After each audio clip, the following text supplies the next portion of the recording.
here. And just to do a little recap of what we learned in the last episodes, David was asked to figure out where they had to go to find Daggerdoth. And after some deep meditation, he came up with the name Anslock, which is also known as D6W7. Now, he had no idea what Anslock was or is, but it turns out to be another one of the worlds that they have to go to, and they are going to have to travel 3 days to get there. But before they go, he asks So for some more information on what all this worlds is about. And so explains to him about the dimensions in the worlds, the fact that there are 9 concentric circles. Each circle has 9 worlds on it, and the first circle, all the worlds start with A, and the second circle B, and the third circle C, etc., all the way up. And there's a little organization to the whole thing, and you will learn more about the worlds later. And then just before they are ready to travel to Anslock, David realizes that he needs to use the facilities. And after much going back and forth with So realizes what it is that David needs and sends him off in the right spot, which is on this planet called the Watsu. And in the Watsu, David has an encounter with the Konai, a very strange creature, and accuses David of staring at him while he's going to the bathroom. That all works out okay because So comes to rescue him. And then they are ready to take off for Anslock, and that's where we pick the story up.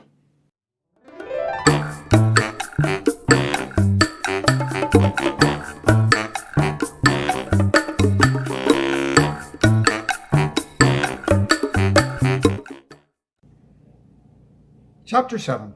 A Brief Visit. I could tell Singinabob was getting impatient by the sound of his voice. "Where is So? We need to get moving. You will, of course, have to tell us where to go once we get outside. You'd better be ready with some directions," said Singinabob. I should have known this was going to happen. After all, I was the one who had directed us to Anslock in the first place. Presumably, I should know why we were here and where we were to go. But I had no idea. The only thought consoling me at the moment was the fact that I had come up with Anslock in the first place. So joined us, and we followed Singinabob outside. This world of Anslock, or D1W7, was different than both my world and the one where I had met So. The first thing I noticed was that the sky was entirely pink. Not the pink like you get at sunset, but a lighter pink. And the whole sky was the same pinkish color, not just the one section of it. There were houses, but they all appeared to be built entirely of glass. I couldn't see anything holding them together. Glass at the bottom, glass in the middle, and glass at the top. Doors, windows, walls, roofs, everything that was built was constructed of glass. The roads were purple, and the sidewalks white, very white. What appeared to be a vehicle pulled up to where we were standing, and a door slid open. It too was made entirely of glass. Singinabob climbed in, and So and I followed right behind him. After my experience in the washroom with the Konai, I was curious as to what kind of a creature would be driving, but as far as I could tell, there wasn't even a front seat.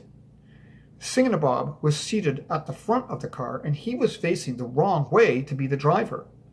Unless I was missing something, we were the only ones in the car. Singinabob started to speak. "David, you had better..." I decided my best course of action was to take control of the situation. "Just a second, Singinabob," I said. "Before you say anything, I need a few minutes of quiet to think." "Give him a few minutes, Singinabob," So said. "He will get better at this as we go along.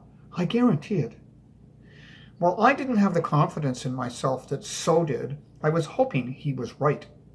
I didn't think Singinabob, nor So, for that matter, would have the patience to wait for me every time a decision had to be made. You better be right, so, Singinabob said. You better be right. Singinabob looked me directly in the eye when he was saying this. I closed my eyes. Almost immediately, I was in a trance, much more quickly than the last time when I had come up with Anslock. I could see the three of us, Singinabob, So, and I, sitting in the car. It was like I was above the car and looking in at us.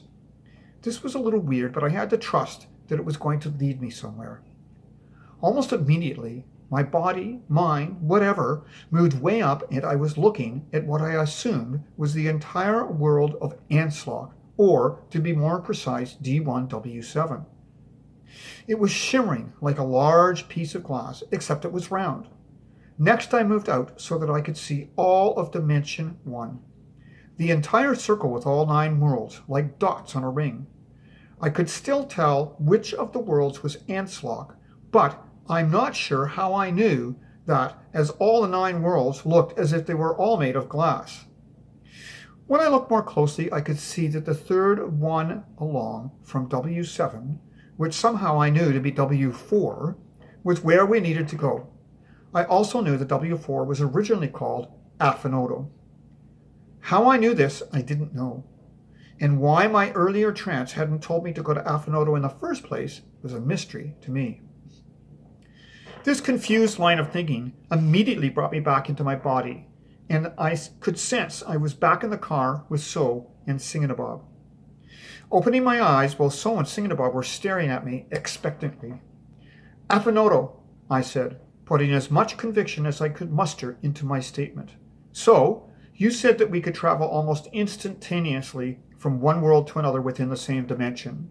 If that's true, then we can go to Afinoto or D1W1 right now, correct? Yes, we can, David, but are you sure about this? Singinabob spoke to So before I could. I think this boy, this David of yours, is leading us on a wild cat chase. You mean a wild goose chase, I said. What? Said Singinabob. You said that I'm leading you on a wild cat chase. What you mean is that I'm leading you on a wild goose chase, I replied. Aha, said Singinabob. So you admit it. And we've come all this way. I'm calling Digglebup right now.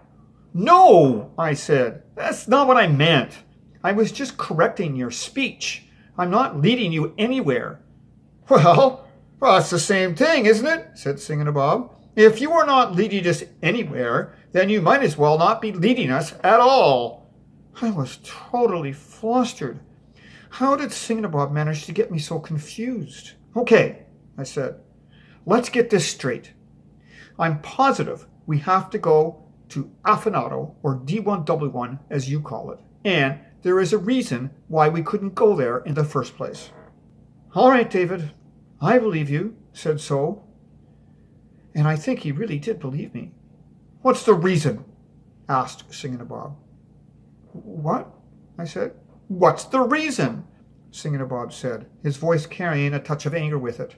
You said there was a reason why we didn't go to D1W1 first. What's the reason? I seemed to keep setting myself up for defeat. I had no idea what the reason was. Should I make something up? But no, they'd know if I made something up. I was just about to tell Singinabob I had no idea when So, once again, rescued me. Singinabob, So said in his usual gentle voice, you've got to trust David. Now you are the one wasting time with all of your questions. Let's just get to W1, and I'm sure the reason will become apparent when we get there. Thank you, So. Thank you, I said in my mind. Singinabob seemed to accept this and tapped the ceiling of the car, causing a screen to drop down. I assumed he was programming our vehicle to take us to Afinoto, and indeed, in a few seconds, we left Anslock. Momentarily, I could see the same view out the window of all the 9 worlds on D1, the same view I had seen when I left my body a few minutes ago. The view was brief, as within seconds, we were on the ground again in what I assumed was Afinoto or D1W1.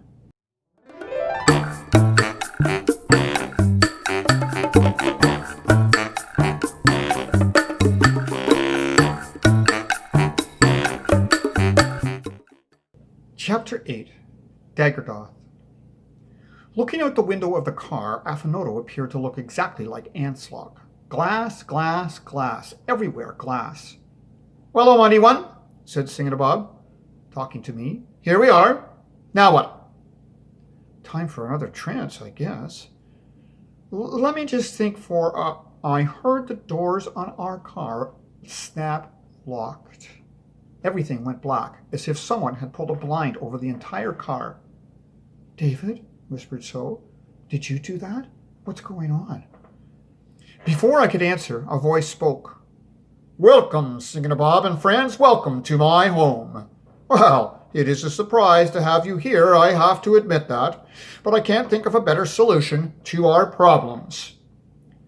"Daggerdoth," said Singinabob, "I'd recognize that voice anywhere. Let us out of this car at once. You have no right to keep us in here." "Oh, but I do," said Daggerdoth. "I do. You see, this is now my world. I own it, and you are trespassing." "What are you talking about, Daggerdoth?" said Singinabob.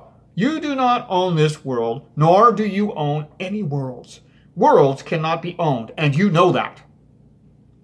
"Things have changed," said Daggerdoth. "Your beautiful brother has given me this world as a gift for all the work I have done. So yes, I do indeed own Afinoto. However, it won't be Afinoto for long. Soon it will be renamed. And guess what the new name will be? Daggerdoth. Yes, soon this will be named after me." "That's absolutely crazy, Daggerdoth, and you know it," said Singinabob. "You'll never get away with it. My brother, curse his soul, must be playing a trick on you. Even he cannot go around owning and renaming worlds. Now, let us out of here right now. This minute. Immediately." Silence. No one spoke. I kept expecting to hear the voice of Daggerdoth again, but we sat without hearing anything for several minutes. "You led us here, David," said Singinabob. "You led us straight into Daggerdoth's hands. You're working for him, aren't you? I should have known. All those fake trances and time to think. You didn't need time to think. That was all for show. I knew something was wrong. I should have taken care of you when I first had my doubts." "You're wrong, Singinabob. You're so wrong," said So. "David didn't know anything when we started. I'm sure of it. He's not working for anyone." Silence again. "Well, figgledy-dee and biddly-dum. This is ridiculous. If you were not working for Daggerdoth, then why are we in this mess?" Singinabob asked. You asked me," I responded, to find Daggerdoth. Well, I found him." "I asked you to find him. I didn't ask you to find him and then have us be imprisoned by him in a locked, black as night container," responded Singinabob. "Think about it, though, Singinabob," said So. "Think what David has accomplished. It is amazing." "Oh, yes," said Singinabob, "really amazing. He might as well be working for Daggerdoth and for my cursed, double-mouthed, four-eared, triple-toed brother." "No, but listen, Singinabob," continued So. "There are 81 worlds to choose from. David managed to find the one world of those 81 where Daggerdoth was located. Even if we are prisoners at the moment, that doesn't mean we will be prisoners forever. David will get us out of this. I know he will." Once again, I wished I shared So's confidence in my abilities. Suddenly, the lights came on and the doors unlocked and opened. Singinabob climbed out of the car, followed by So and myself. The three of us stood in the daylight, looking around us, waiting for something to happen. Nothing happened. "What's going on?" I asked. "Where's Daggerdoth? And why are we free?"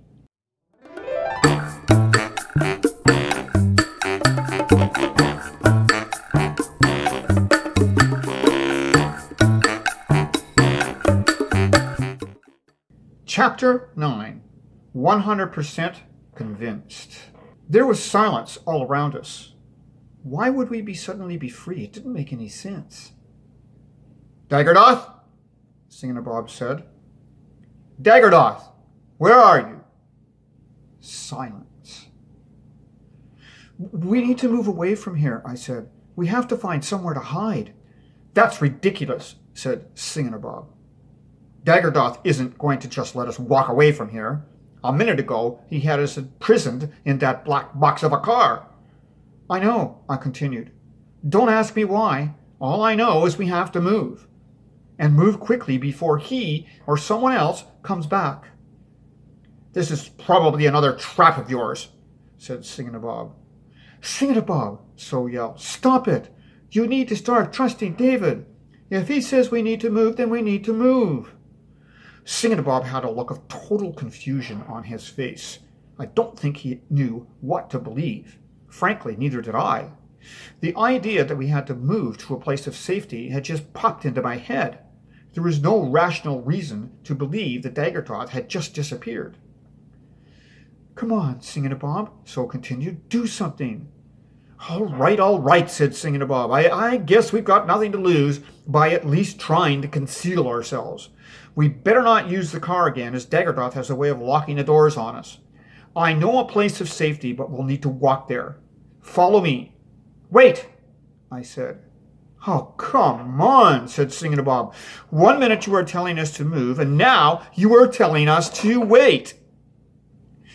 Singinabob, I said, you have the ability to disappear and move yourself to another location. Yes, I do, said Singinabob, but neither you nor So does. Do you want me to leave you both here? No, I replied. I want you to take us with you. What are you talking about? What do you mean, take you with me? Singinabob said. That's exactly what I mean. Take us with you, I said. It doesn't work that way. I can't take you with me, Singinabob replied. Why not? I asked. Bleepin', blip and plop. It doesn't work that way, okay? I can't take you with me. I think there is a way, and I think you know that there is a way, I said. It's too dangerous, Singinabob replied. Wait a second, So interjected. David, are you saying that there is a way? Yes, I believe there is, I said. Singinabob had that flustered look on his face again. Technically, Singinabob said, it's possible. But I have never seen it succeed, and if it fails, the results are, well, not good. What do you mean? What happens? So asked. Let's just say that most of the time only a part of you makes the trip, and the parts that do aren't enough to make a complete human being at the other end, Singinabob said. Oh, said So. So we might die? Yes, said Singinabob. There was a pause. I had to think before I said what I wanted to say. But we won't, I said. We won't what? So asked. We won't die, I said. There was another long pause. All three of us looked at each other. So was the first to speak. David, you're saying we can do this. We can travel with Singinabob? Yes, that's exactly what I'm saying, I responded. What exactly do we have to do to make it work? So asked. It wasn't clear if he was asking me or Singinabob. That's the thing, said Singinabob. No one has been able to figure out what it makes it work. That is, when it does work, no one knows why it works, and when it doesn't work, no one knows why it fails. I thought again and then said, you have to believe it will work. What do you mean, David? So said. Just that, I replied. As long as you believe, and I mean believe 100% that it will work, it will work. If you believe 80%, or in other words, if you have some doubt, then only 80% of you will be transferred. It's that simple. How in Cretan, crawly, critter crap do you know that? Singinabob asked me. I thought about it. I don't know, I replied. There was silence again. I believe you, David. I believe 100% it will work, said So. Both Singinabob and So looked at me. Did I believe it myself? That was the question. Did I believe 100% that I could be transferred with someone Singinabob? So was looking at me with such trust and faith. I had to have that same trust and faith in myself. My thoughts were interrupted by a voice that did not belong to So, myself, or Singinabob. Well, we had a little interruption there, but I'm glad to see that you are all still safe and sound, said Daggerdoth. I'd never seen Daggerdoth, but the voice matched the one in the car. His appearance was almost human, but there was something wrong with his eyes. What was it? Now, Singinabob, we are going to take care of the three of you. And once you are out of the way, then your brother, remember him, Singinabob? Your brother will proceed to take over each of the worlds one by one, with my help, of course. And before you know it, we will be in control of all the dimensions. You're crazy, Daggerdoth, said Singinabob. My skilly-scaffed brother may be evil, but he would never do me any real harm. I'm his other half. Without me, he wouldn't be whole. Well, that's very funny, Singinabob, said Daggerdoth, because I have direct orders from Singinabob to eliminate you and any of your accomplices. You won't do that, Daggerdoth, said Singinabob. But just watch me, said Daggerdoth. Guards! Yelled Daggerdoth. Immediately, 2 armed guards appeared. Kill them! Ordered Daggerdoth. The 2 guards aimed some kind of a weapon at us. Stop! I yelled. What is it, little boy? Asked Daggerdoth. Are you going to plead for your life? No, I'm not afraid to die, I replied, even though I was terrified. What is it then? Said Daggerdoth. If we are going to die, I started and stopped and then started again, lowering my voice. If we are going to die, then please let us hold hands. What? Said Daggerdoth. You want to hold hands with your friends? Well, what kind of friends are you associating yourself with these days, Singinabob? Friends that like to hold your hand? Huh. Well, I guess I don't see any harm in that. Go ahead. Let's see all of you hold hands now. I had my reasons for doing this, and I was hoping that Singinabob would understand and not think it was too weird, so I expected would be fine.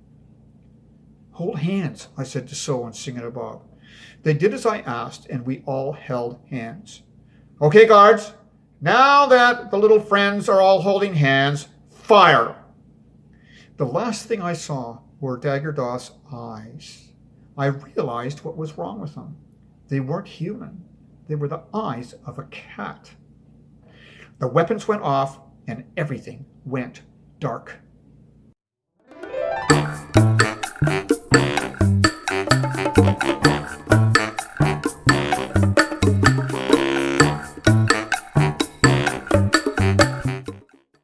Chapter 10. So and I die. I opened my eyes. I wasn't dead, but I was in pain. It felt like someone was sticking huge needles in me, hundreds of them, all penetrating my skin across my chest and arms. Had I been hit by one of Daggerdoth's guards? I tried to move, but the act of moving made the pain even worse. Well, said Singinabob, you made it. From the sound of his voice, he was speaking directly into my ear. Singinabob, I said, where are we? And why does it feel like you are right behind me? Have I been hit? No, you haven't been hit, at least not by those guards. And the reason you feel like I'm right behind you is, well, because you are lying on top of me, Singinabob replied. But don't try to move. Then those needles I'm feeling, I said, they're porcupine quills? Not exactly, replied Singinabob. They're Singinabob quills. And how does one go about getting Singinabob quills out? I asked. Very carefully and very slowly, Singinabob replied. So, I was so preoccupied with Singinabob's quills that I forgot all about him. So? I asked. No response.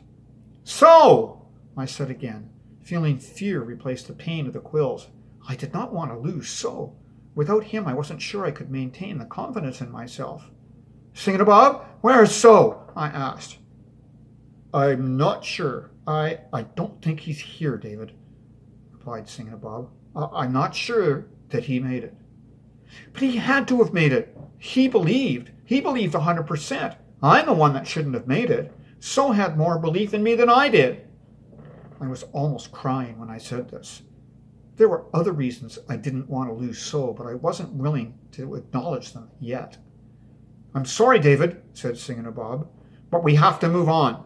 We have to stop my brother from taking over the worlds. You have proven yourself quite capable by getting us here.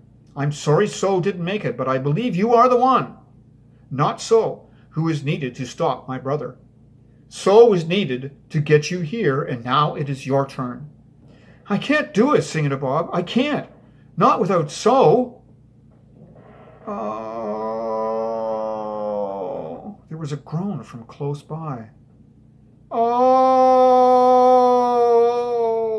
So? I asked. Oh. Singinabob, you've got to get those quills out of me. I think that's So, and if it is, he's in trouble. He needs my help. Singinabob began to carefully remove his quills from my body.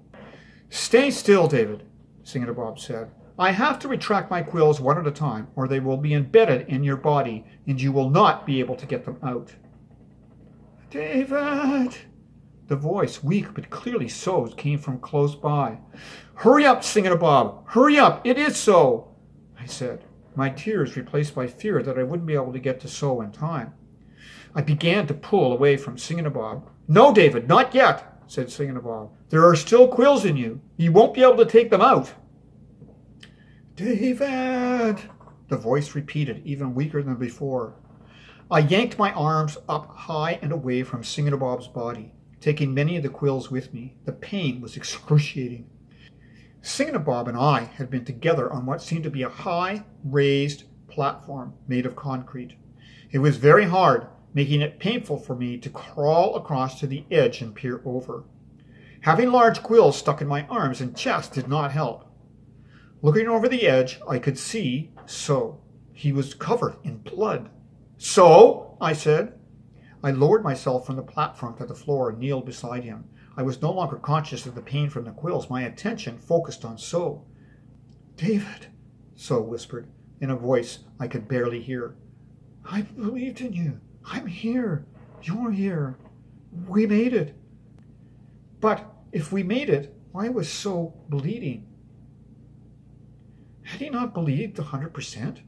Is this what could happen if you didn't fully believe? I looked at So's body more closely. Suddenly, I got it. He had believed 100%. That was not the problem. The problem was he had been shot. The guards had connected with one of their bullets. He'd been hit in the chest and blood was pouring out. I tore his shirt open and put my hand over the hole to try to stop the blood. Singinabob was down on the floor with us. It's no use, David, Singinabob said. That's a fatal shot. I've seen them before. I'm sorry, David, So whispered, his voice barely audible. I just got to know you. I wanted to spend more time with you. So? No, you can't die. No, I cried. Let him go, David. It's no use, Singinabob said. I closed my eyes and focused all of my attention on So's wound. I could feel myself intensifying my breath and directing it onto his wound. On my out-breath, there was a hissing sound coming from my throat, and I thought I could see white light as my breath covered So's chest. Once again, I had no idea what I was doing. I was just following my intuition, like So had taught me. Was it doing any good? Was I helping So? David, said Singinabob, you need to let him go, he pleaded. We have work to do, and you are still covered in quills. You need to get them out, or you will die too. I ignored Singinabob. My breath had to be helping So. David, Singinabob tried to pry me away from So. Stop it, I said. I have to do this. You have to trust me. Remember what So said to you. He said you have to trust me, and you said you believed in me now, so leave me alone. Singinabob was quiet. I resumed my breathing, in, out, focusing my breath, the hissing sound coming from my throat, white light going into So's body, over and over again. I had never been so focused in my life. It was as if my whole life had been leading up to this point in time and preparing me for this. It had to work. I had no idea how long I continued. 3 minutes, 5 minutes, 15 minutes, I don't know. At some point I stopped. I opened my eyes. I looked at So. I took my hands off of his chest. I looked at his chest. There was no more blood. There was no longer a hole. It was gone. The wound was completely gone. So, I said, So, wake up. You're all right. You are healed. You are not injured anymore. No response. I put my ear close to his mouth, but I couldn't hear anything. I think he is gone, Singinabob said, with more compassion in his voice than I had heard from him so far. But what you did there? With that hole in his chest? With that wound? It's gone. You actually closed it up. So didn't mention anything about you having healing powers. Not much sense having healing powers if the patient dies, I said. No, said Singinabob, I suppose not, but still. I took my hands away from his chest. I stood up. I hadn't even known So for 24 hours, but I felt like my life would never be the same without him. It was crazy. Why was I so attached to him? I felt like I didn't even want to carry on. I felt like giving up. It wasn't just because of So. I actually felt physically sick, like there was something wrong with me. Had the breathing to heal So depleted my energy level? We've got to get those quills out of you, David, Singinabob said. They have a slow-release poison in them. You are going to start feeling the effects very soon. I'm surprised you haven't already. I wasn't really listening to Singinabob. I'd been so preoccupied with So, I'd forgotten about the quills. The quills. What does the poison do? I asked. It affects your cells, said Singinabob. How? I asked. All the cells around the quill will double in size, replied Singinabob. Well, that doesn't sound so bad, I said. I hadn't finished. They double in size every minute, indefinitely. I was starting to feel faint. Well, it wouldn't be so bad to die, I guess. I didn't think I could believe in myself without So there to reinforce the belief anyway. David, said Singinabob, you can't give up. I need you. We need you. The future of the worlds, in fact, the future of the dimensions depends on your help. I can't do it alone. That's why So had to find you. Don't let the death of So take you away. Singinabob's voice was growing fainter and fainter as I collapsed back down to the floor. I felt myself slip into unconsciousness. I don't know how long I was out. All I remember is starting to hear a voice away in the distance calling my name. David. David. David, wake up. I wish Singinabob would just leave me alone. I didn't want to wake up. David, please. You've got to wake up. I'm sorry, Singinabob, but I can't. David! David! Don't leave me. You healed me. I'm alive. Please, come back. Sorry, Singinabob. I know I healed you, but wait. I healed you? Who was talking? I didn't heal Singinabob. Who did I heal? Someone? David. It's So. You can't leave me. Not now. You can't have brought me back from the dead just to disappear yourself. I know how you feel. I feel the same way. Please, come back. I need you. So was alive? I tried to open my eyes, but they wouldn't open. I tried to open my mouth, but I couldn't speak. If So was really alive, I had to live. I started to focus on my breath, just as I had done with So. In and out, and in and out. Hiss on the way out. Visualize the white light with the breath. It was almost impossible to focus. My mind wanted to just give up and let go. But just when I was ready to let go, I would hear So's voice again, calling my name. I began to feel his hand on my hand. He was holding it. My breathing began to get stronger. The light intensified. My hiss got louder. My eyes started to open. Everything was blurry, but I could sense So bent over me. I tried to say his name.